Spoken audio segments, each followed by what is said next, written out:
Përshëndetje të dashur miq, të mirë se keni ardhur në You Can Cook It. Sot do të përgatisim njoki. Unë po i quaj njoki për t'ju tërhequr vëmendjen sepse kanë një lloj përgatitje si njokit, por nuk do t'i përgatisim me patate, do t'i përgatisim me bullgur. Pra, për këtë arsye dhe i kanë quajtur njoki turke.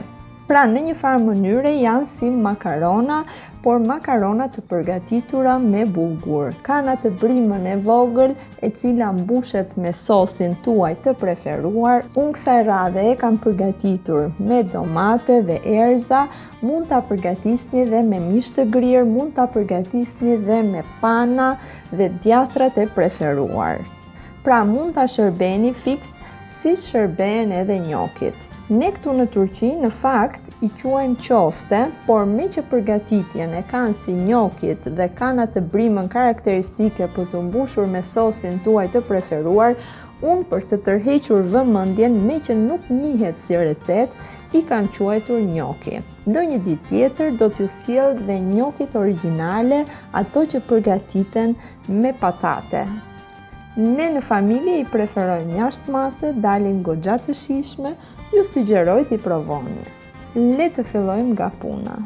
Për të përgatitur këto lloj makaronash ose qoftesh, mund t'i quani si të doni, do të përdorim 2 gota me bullgur të imet.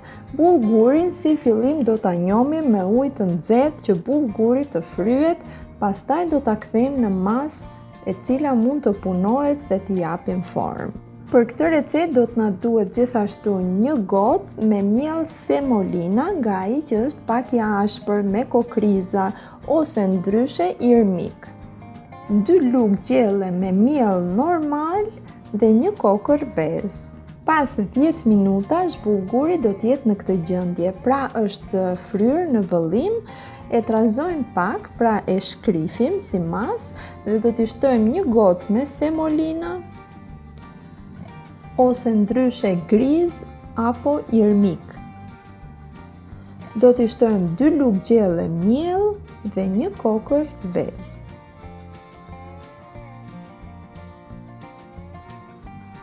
Gjithashtu e rregullojmë me 1 lugë salcë dhe pak krip.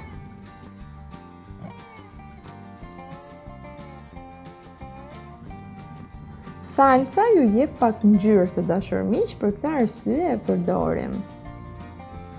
Të gjithë përbërësit i përziejmë bashkë dhe fillojmë t'i ngjeshim sikur po ngjeshim qofte. Pra, derisa masa të kthehet në një formë brumi të dashur miq. Për këtë do të përdorni dhe pak ujë. Pra, do t'i shtoni pak ujë dhe do ta shtypni, do t'i shtoni pak ujë dhe do ta shtypni derisa të formoni një masë e cila e ruan formën.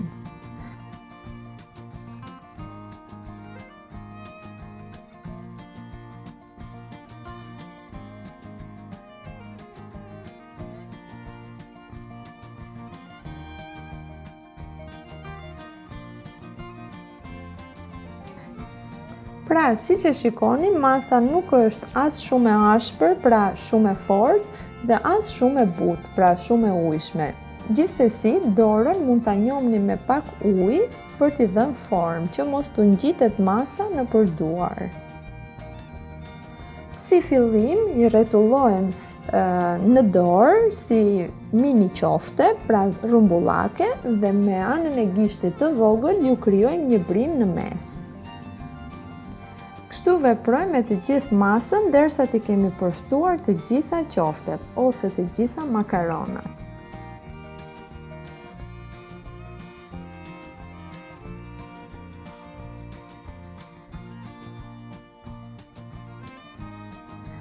Tani të dashur miq, siç veprojmë dhe me makaronat, do të vendosim në një tenxhere ujin e vluar me pak krip dhe do të shtojmë këto makarona derisa të ziejnë. Do ta kuptoni që kanë zier kur makaronat të dalin në sipërfaqe të lëngut. Pra do të ngrihen lart, do të notojnë, nuk do të jenë më në fund të tenxheres, por do të ngrihen mbi ujë. Në këtë pikë janë gatuar, janë bërë të dashur miq. Në këtë pikë mund t'i kulloni dhe t'i përgatisni me salcen tuaj të preferuar.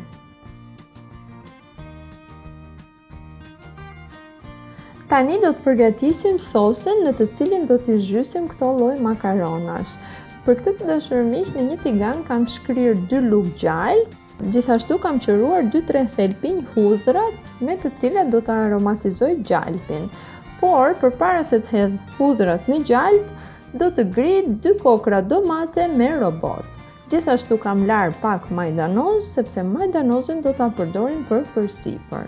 Pra, pasi gjalpi ka filluar të lëshoj atë aromën dhe është nxehur, i grim këto 3 thelpinj hudhra që të aromatizohet. Pastaj do t'i shtojmë një lugë me salcë, speci. Salca e specit i jep një shije shumë të mirë, për këtë arsye kam përdorur, nëse nuk keni mund të mos përdorni, mund ta përgatisni direkt me domate.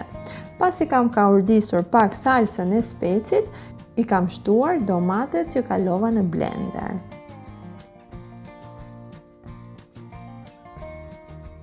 Pasi domatet kanë filluar të vlojnë, do ta rregullojmë me erëzat e preferuara. Unë kam përdorur pak piper të zi, pak piper të kuq dhe pak rigon.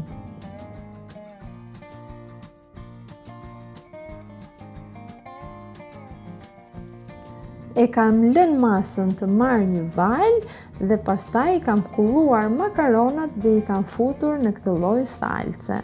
Pak majdanoz i kam shtuar dhe brenda, pak e kam lënë për ta zbukuruar për përsipër. Unë i kam kulluar pjesë duke i kaluar direkt në tigan, por ju mund t'i kulloni dhe të gjitha njëherëshi dhe t'i kaloni në tigan. I përziej mirë në enën me sos.